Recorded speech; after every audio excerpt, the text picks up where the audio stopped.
Welcome back to ಆಹಾ ಅಡುಗೆ ಮನೆ.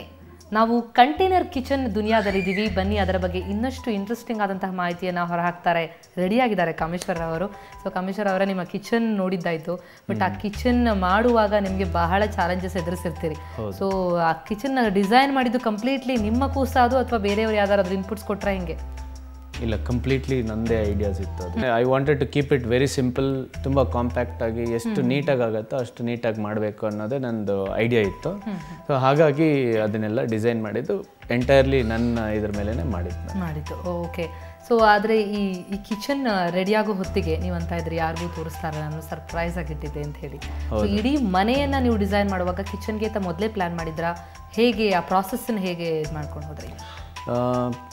ಪ್ರಾಸೆಸಿಂಗ್ ಹೇಗಿತ್ತು ಅಂತಂದರೆ ಐ ಮೀನ್ ಈ ಕಾರ್ನರ್ ಕಿಚನ್ಗೆ, ಈ ಕಾರ್ನರ್ ಏನೋ ದೇವ್ರ ಮನೆಗೆ, ಈ ಕಾರ್ನರ್ ಟಾಯ್ಲೆಟ್, ಈ corner, I had a basic ಒಂದು ಐಡಿಯಾ ಇತ್ತು.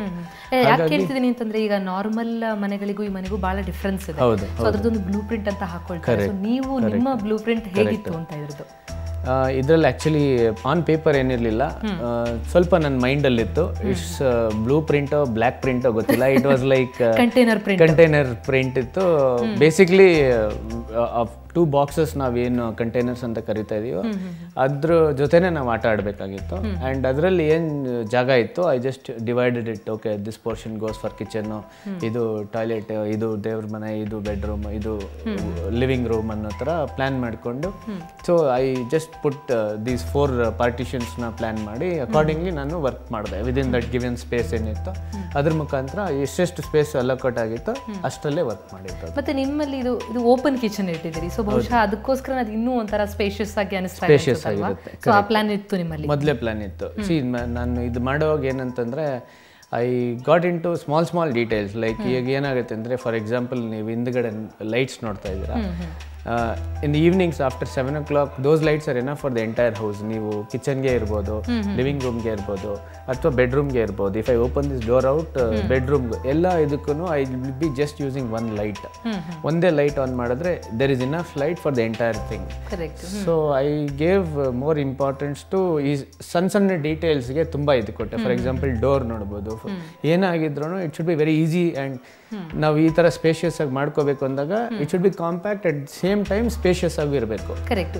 ಆಮೇಲೆ ನಿಮ್ದು ಓಪನ್ ಅಂದ್ರೆ ಕಂಪ್ಲೀಟ್ ಆಗಿ ಓಪನ್ ಆಗಿ ಇಟ್ಟಿಲ್ಲ, ನೀವು ಒಂದು ಪೋರ್ಷನ್ ಒಂದು ವಿಂಡೋ ಇದನ್ನ ಓಪನ್ ಇಟ್ಟಿದ್ದೀರಿ. ಸೊ ಈ ಕಡೆ ಅಂದ್ರೆ ಅಲ್ಲಿ they can be part of the hall, ಏನೇ ಆಕ್ಟಿವಿಟೀಸ್ ಗಳು ನಡೆದ್ರು ಅಲ್ವಾ? So that has come out well. Correct. ಅದನ್ನು ನಾವು ಏನು ಪ್ಲಾನ್ ಮಾಡಿದ್ದೆ ಅಂದರೆ, I didn't want it to be shut off. Like kitchen ಅಂದರೆ ಓಕೆ, ಒಂದು ಯಾವುದೋ ಒಂದು ಡೆನ್ ಇದ್ದಂಗೆ ಇರಬಾರ್ದು. Like it should be like ಅಲ್ಲಿ ನಿಂತ್ಕೊಂಡ್ರು ಎಲ್ಲ ಕಾಣಿಸ್ಬೇಕು. ವೇರ್ ಎವರ್ ಯು ಸ್ಟ್ಯಾಂಡ್, ಯಾವುದೇ ಕಾರ್ನರಲ್ಲಿ ನಿಂತ್ಕೊಂಡ್ರು you should be seeing the entire thing. ಜೊತೆಗೆ ಮತ್ತೆ ಅಲ್ಲೇ ನೀವು ಡೈನಿಂಗ್ ಪೋರ್ಷನ್ ಕೂಡ ಇನ್ಕ್ಲೂಡ್ ಮಾಡ್ಕೊಂಡು. ಕರೆಕ್ಟ್. ಈಗ ಕಿಚನ್ಗೂ ಡೈನಿಂಗ್ ಇದಕ್ಕೂ ತುಂಬ ಡಿಫ್ರೆನ್ಷಿಯೇಷನ್ ಬೇಡ. ಒಂದು 2 steps ಇಟ್ಟರೆ ಆ ಕಡೆ ಹೋಗ್ಬೇಕು, 2 steps ಇಟ್ಟರೆ ಈ ಕಡೆ ಬರಬೇಕು. So it should be very easy. ಇಲ್ಲಿ 4-5 ಸ್ಟೆಪ್ ಇಟ್ಬಿಟ್ರೆ ನೀವು ಇಡೀ ಮನೆ ಸುತ್ತಾಡ್ಬಿಡ್ಬೋದು. ಆ ಥರ ಪ್ಲಾನ್ ಮಾಡಿದ್ದು. ಬಟ್ ಈ ಮಣ್ಣು, ಕಲ್ಲು, ಕಾಂಕ್ರೀಟ್ ಹಾಕಿ ಮಾಡುವಂತಹ ಮನೆಗೂ ಈ ಮನೆಗೂ ಬಹಳ ವ್ಯತ್ಯಾಸಗಳಿರೋದ್ರಿಂದ, ಸೊ ನಿಮಗೆ ಇದನ್ನ ರೆಡಿ ಮಾಡುವಾಗ ನಿಮ್ಮ ಜೊತೆದಂತಹ ಎಲ್ಲ ವರ್ಕರ್ಸ್ಗಳಿಗೆ ಹೇಗೆ ನೀವು ತಿಳಿ ಹೇಳ್ತಿದ್ರಿ ಅಂತ? ಸೊ ಪ್ರತಿಯೊಂದನ್ನು ನಿಲ್ಲಿಸಿ ಮಾಡ್ಬೇಕಾಗ್ತಿತ್ತೇನೋ ಅಲ್ವಾ? ಹೌದು.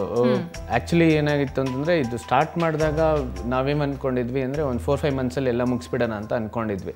ಬಟ್ ಆ್ಯಕ್ಚುಲಿ ಪ್ಲಾನ್ ಪ್ರಕಾರ ಮಾಡಿದ್ರೆ ಅದಾಗುತ್ತೆ. ಬಟ್ ಈ ಕೆಲಸ ಮಾಡಬೇಕಾದ್ರೆ ಫ್ರಮ್ ಇವಾಗ ಮೇಜಿನಿಂದ ಹಿಡಿದು ಕೆಲಸಗಾರರಿಗೆ they don't know what they are doing. ಸ್ಟಾರ್ಟಿಂಗಲ್ಲಿ ಇನಿಷಿಯಲಿ ವರ್ಕರ್ಸ್ ಎಲ್ಲ ಆ್ಯಕ್ಚುಲಿ ಕೆಲವರು ತುಂಬ ಕೋಆಪರೇಟಿವ್ ಆಗಿದ್ರು, ಕೆಲವರು ಕೆಲಸ ಬಿಟ್ಟೆ ಹೋಗ್ಬಿಟ್ರು. ಯಾಕೆಂದರೆ it was so complicated for them. ಅವರು ಈ ಬಾಟ್ಲಲ್ಲಿ ಗೋಡೆ ಕಟ್ಟಬೇಕು ಅಂದಾಗ ಬಾಟ್ಲಲ್ಲಿ ಗೋಡೆ ಹೆಂಗೆ ಕಟ್ತಾರೆ ಅಂತ ಅದನ್ನು ನಿಂತ್ಕೊಂಡು ಹಿಂಗೆ ಮಾಡಿ ಸಾಕಷ್ಟು ಬಾಟ್ಲ್ಸ್ ಹೊಡೆದಾಕಿದ್ರು. ಸಾಕಷ್ಟು ಏನೇನೋ ಎಡವಟ್ಟುಗಳು ಸ್ಟಾರ್ಟಿಂಗಲ್ಲಿ ಆಯಿತು. But once they got to know, ನೀವೇನು ಮಾತಾಡಬೇಡಿ, ಹೇಳ್ದಂಗೆ ಇಷ್ಟೇ ಮಾಡ್ಕೊಂಡು ಹೋಗಿ ಅಂದಾಗ, ಅಷ್ಟೇ ಕೊಟ್ಟಾಗ ಅವರು ಅಷ್ಟನ್ನೇ ಮಾಡ್ತಾಯಿದ್ರು. Then it used to come out nicely. So ಎಷ್ಟು ಸಮಯ ಬೇಕಾಯಿತು ನಿಮಗೆ ರೆಡಿ ಆಗೋಕ್ಕೆ? ಸೊ ಈ ಇಡೀ ಮನೆ ನಮ್ಮದು 8 monthsಲ್ಲಿ ಫಿನಿಶ್ ಆಯಿತು. ಬಟ್ ನಿಮ್ಗೆ ಹೇಗೆ ಈ ಕಂಟೈನರಲ್ಲಿ ಮಾಡ್ತೀರಂತಂದರೆ ಅದು ಎಲ್ಲ ಅವೈಲೇಬಲ್ ಇರುತ್ತೆ? ಹೇಗೆ ಅದರ ಪ್ರಾಸೆಸ್ ಎಲ್ಲ ಹೇಗೆ ತೊಗೊಳ್ಳೋವಂಥದ್ದು? Will have to go to Chennai ಅಥವಾ ಕೊಚ್ಚಿನ್, ಅಲ್ಲಿ ಹೋಗಿ ಇನ್ಸ್ಪೆಕ್ಟ್ ಮಾಡಿ, will have to go to the higher officials ಎಲ್ಲ ನೋಡಿಕೊಂಡು ಅಲ್ಲಿಂದ we have to acquire the ಒಳ್ಳೆ ಕಂಡೀಷನ್ ಇರೋಂಥದ್ದು ನೋಡಿ ತರಿಸ್ಕೊಬೇಕಾಗುತ್ತೆ. ಓಕೆ, ಸೊ ಒಟ್ಟಾರೆ ಎಷ್ಟು ಖರ್ಚು ಬಿತ್ತು? ಬರೀ ಅಡುಗೆ ಮನೆ ಅಷ್ಟೇ ನೀವು ಒಂದೊಂದು ಅಂದಾಜಿಗೆ ಹೇಳ್ಬೋದಾ? ಬರೀ ಅಡುಗೆ ಮನೆ ಅಂತಂದರೆ ಅಬೌಟ್ 2 lakhs ಅಂತ ಹೇಳ್ಬೋದು. ಸೊ ಇದ್ರದ್ದು ಎಷ್ಟು ಬಾಳಿಕೆ ಎಷ್ಟು ಬರ್ಬೋದು ಅಂತ ಹೇಳ್ತಾರೆ ನೀವು? ಲೈಫ್ ಟೈಮ್ ನೋಡಿದಾಗ ನಿಮಗೆ ಒಂದು 10 to 15 years ಆರಾಮಾಗಿ ಬರುತ್ತೆ ಅನ್ಸುತ್ತೆ. There should be any just little bit of maintenance ಬೇಕಾಗುತ್ತೆ ಅದು.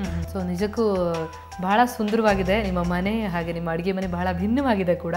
ಸೊ ಈ ಥರನೂ ಒಂದು ಮನೆ ಮಾಡ್ಬೋದು ಅಂತ ಅನ್ನೋದಕ್ಕೆ ಮಾದರಿಯಾಗಿ ನಿಲ್ಲುತ್ತೆ ನಿಮ್ಮ ಮನೆ ಮತ್ತು ನಿಮ್ಮ thoughts. Thank you so much ನಮ್ಮ ಕಾರ್ಯಕ್ರಮದಲ್ಲಿ ಭಾಗವಹಿಸಿದ್ದಕ್ಕೆ. Thank you.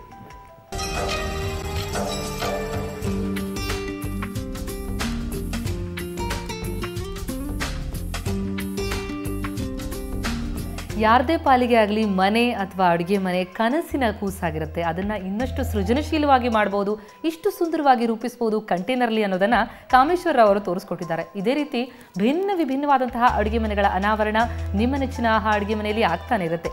ಇನ್ನಷ್ಟು ಇಂಟ್ರೆಸ್ಟಿಂಗ್ ಮಾಹಿತಿ ಹೊತ್ತು ವಾಪಸ್ ಆಗ್ತೀನಿ ಈ ಪುಟ್ಟ ಬ್ರೇಕ್ ನಂತರ.